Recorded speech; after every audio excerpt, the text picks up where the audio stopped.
India's number 1 varicose veins hospitals ఐబీసీను సంప్రదించండి. మీ నొప్పి లేని ప్రయాణాన్ని ప్రారంభించండి. Welcome to Suman TV. నేను మీ Suman TV. Right to privacy. ఒకవేళ భర్త కానీ భార్య కానీ అక్రమ సంబంధంలో ఉన్నప్పుడు ఏదైనా హోటల్లో దొరికితే రైట్ టు ప్రైవసీ యాక్ట్ అనేది ఏ మేరకు ఉపయోగపడుతుంది, అసలు అది ఏం చెప్తుంది? రీసెంట్గా ఢిల్లీ హైకోర్టు ఒక్కొక్క తీర్పునివ్వడం జరిగింది. అసలు ఏ విధంగా ఉంది అనేది ఈరోజు మనతో పాటు హైకోర్టు అడ్వకేట్ అలగరి రవీంద్రనాథ్ గారు ఉన్నారు. అది వారి మాట్లాడి తెలుసుకుందాం. నమస్కారం అలగరి రవీంద్రనాథ్ గారు. నమస్తే అండి నాగరాజ్ గారు. Right to privacy act and it comes to marital life అనే ఎక్స్ట్రా మ్యారిటల్ అఫైర్ పెట్టుకున్నటువంటి వాళ్ళు చాలామంది ఉంటారు. అవునండి. వాళ్ళు కనుక హోటల్లోకి విత్ ఎవిడెన్స్ కనుక దొరికితే ఈ రైట్ టు ప్రైవసీ యాక్ట్ అనేది ఏ మేరకు ఉపయోగపడుతుంది? అండ్ రీసెంట్గా ఒక న్యూస్ కూడా మనం చూడటం జరుగుతుంది, ఢిల్లీ హైకోర్టు ఇచ్చినటువంటి తీర్పు. సార్, అసలు అదేం చెప్తోంది?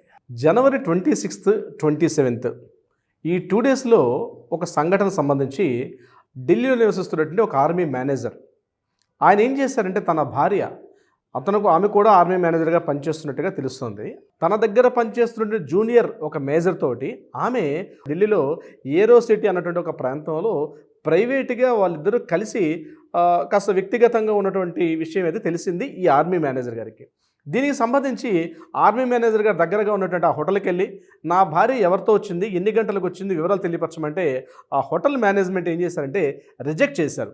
ఇది వ్యక్తిగత స్వేచ్ఛ కిందకు వస్తుంది, మేము ఆ డీటెయిల్స్ అనేది ఇవ్వడానికి కుదరదు అని చెప్పి రిజెక్ట్ చేశారు. ఆయన దగ్గరలో ఉన్న పోలీస్ స్టేషన్కి వెళ్ళి ఇన్ఫార్మ్ చేశారు, మా భార్య ఇట్లా సో టైంకి వెళ్ళింది, వివరాలు మీరు సంపాదించమంటే పోలీస్ స్టేషన్ వల్ల కూడా ఇది మేము డైరెక్ట్గా ఇవ్వకూడదు, మీరు ఏదంటే కోర్టును ఆశ్రయించి కోర్టు నుంచి మీరు రిజల్ట్ తీసుకోవాలి తప్పించి మేమైతే వ్యక్తిగతంగా ఇచ్చే అవకాశం చెప్పి పోలీస్ స్టేషన్ వాళ్ళు కూడా రిజెక్ట్ చేశారు. ఆ ఏరో సిటీ ఏరియా సంబంధించిన పోలీసులు కూడా ఇమ్మీడియట్గా ఏం చేశారంటే ఒక అడ్వకేట్ని అప్రోచ్ అయ్యి అడ్వకేట్ ద్వారా ఒక పిటిషన్ ఫైల్ చేశారు. అది కూడా పటియాలా హౌస్, ఢిల్లీలో ఉన్నటువంటి పటియాలా హౌస్ కోర్టుకి అప్రోచ్ అయ్యి నా భార్య పలానా రోజునాడు అంటే జనవరి 26th, 27th పలానా వ్యక్తితోటి వెళ్ళడం తెలిసింది, నాకు ఆ విషయం తెలుసు. సో ఇమ్మీడియట్గా ఆమెకు అడల్టరీ కిందకి ఆమె జాయిన్ అయింది కాబట్టి నా భార్య నేను అడల్టరీగా ఉన్న విషయంలో నేను యాక్సెప్టెన్స్ ఇస్తానా చేయని తర్వాత విషయం. బట్ నా భార్య వ్యక్తిగత వివరాలు, ఎవరిని కలిసి వెళ్ళింది, ఎన్ని గంటలకు వెళ్ళింది, ఎప్పుడు వెళ్ళింది, ఎందుకు వెళ్ళింది, ఆమెను పిలిచి ఆ వివరాల ద్వారా ఆమెకు ఇంట్రాగేషన్ చేయమని చెప్పి ఆయన కోర్టుకి ఒక రిక్విజేషన్ పెట్టుకున్నారు. ఇమ్మీడియట్గా పటియాలా హౌస్ కోర్టులో వైభవ్ ప్రతాప్ అనేటువంటి జడ్జి గారు ఏం చేశారంటే ఈ కేసును ఇమ్మీడియట్గా తీసుకొని May 22nd దీనికి సంబంధించి ఆయనకు ఒక నుండి కీలకమైన వ్యాఖ్యలు చేశారు. ప్రత్యేకంగా ఏంటంటే ఆర్టికల్ 21 ప్రకారం ఆయన చెప్పింది ఏంటంటే వ్యక్తిగత గోప్యత, వ్యక్తిగతంగా జీవించే హక్కు ఎవరికి వారికి మాత్రమే ఉంటుంది తప్పించి ఒకరి యొక్క వ్యక్తిగత గోప్యత వివరాలు అనేవి దీనికోసం ఇలా రివీల్ చేయమని చెప్పి కోర్టులు ఆదేశించవు అని చెప్పి స్పష్టంగా చెప్పారు.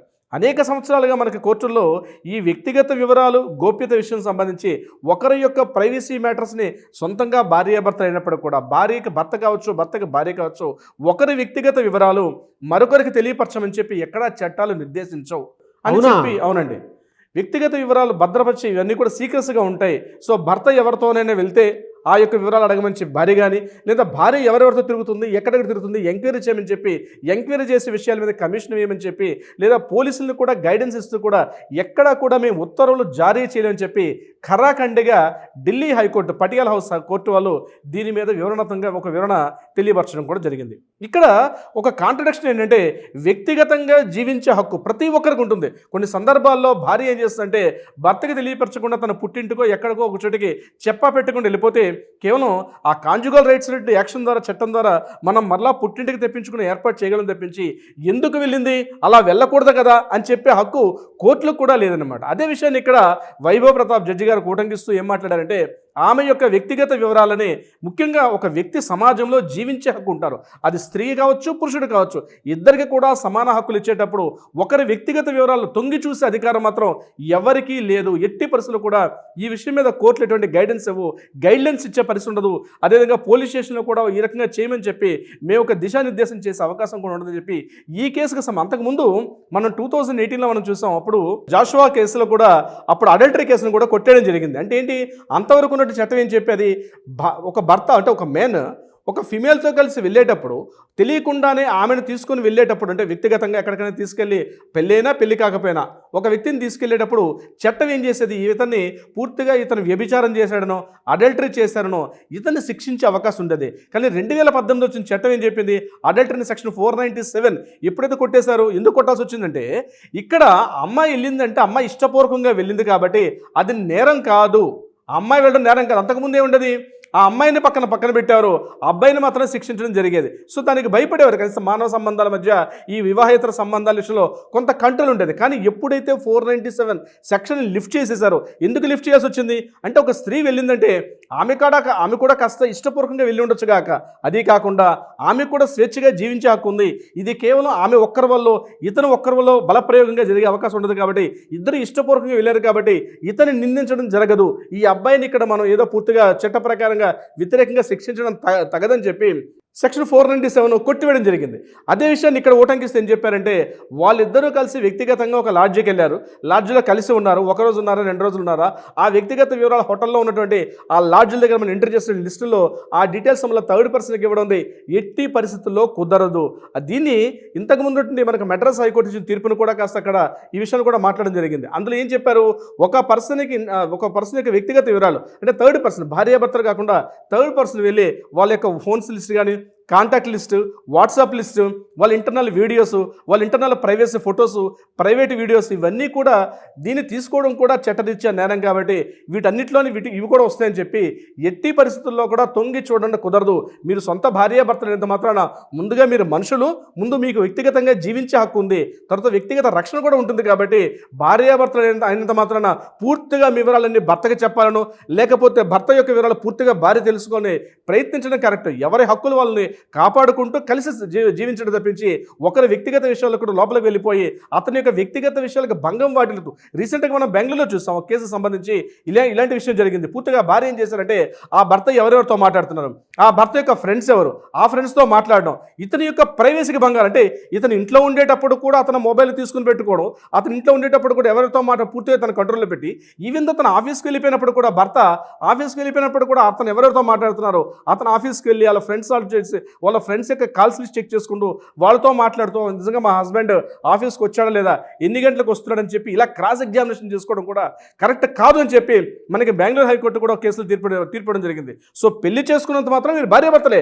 ఓకే, ఒక భార్యగా ఒక భర్త వైపు నుంచి భార్యకి ఏ రకమైన హక్కులు ఉంటాయో అంతవరకే ఉండాలి తప్పించి ఒకరి వ్యక్తిగత వివరాల్లో ఒకరు పూర్తిగా తొంగి చూసి పూర్తిగా దాని పూర్తిగా అతను ఆక్యుపై చేసి అతని యొక్క ప్రైవసీని పూర్తిగా భంగం వాటిల్లిపోయి ఒకరినొకరు పూర్తిగా ఆ వ్యక్తిగత వివరాలు తెలుసుకున్న తర్వాత, ఇప్పుడు ఒక విషయం ఉంది నాగరాజు గారు, హోటల్కి వెళ్ళడంలో తప్పులేదు, బయట డైనింగ్ హాల్లో కూర్చోవడం దాన్ని ఎంజాయ్ చేస్తూ మనం తినాలి, అంతేగాని పొరపాటున కిచెన్ రూమ్లో చూస్తే మాత్రం చాలా ఆనందదాయకంగా ఉంటుంది. అవును, చాలా మంది చెప్తారు మీరు డైనింగ్ హాల్లో కూర్చుంటే భోజనం చేయండి తప్పలేదు, కానీ హోటల్ రూమ్లోకి వెళ్ళి కిచెన్ రూమ్లోకి వెళ్ళి తొంగి చూస్తానంటే హక్కు ఉందంటే నాకు హక్కు ఉంది కాబట్టి నేను కిచెన్ రూమ్లోకి పోతానంటే అక్కడ రాస్తాడు, ఇక్కడ రిస్ట్రిక్టెడ్ పర్మిషన్ రాస్తాడు, అక్కడ ఆ లోపలికి వెళ్ళే అవకాశం లేదు. అలాగే ఒక మనిషికి ఒక ప్రైవసీ ఉంటుంది.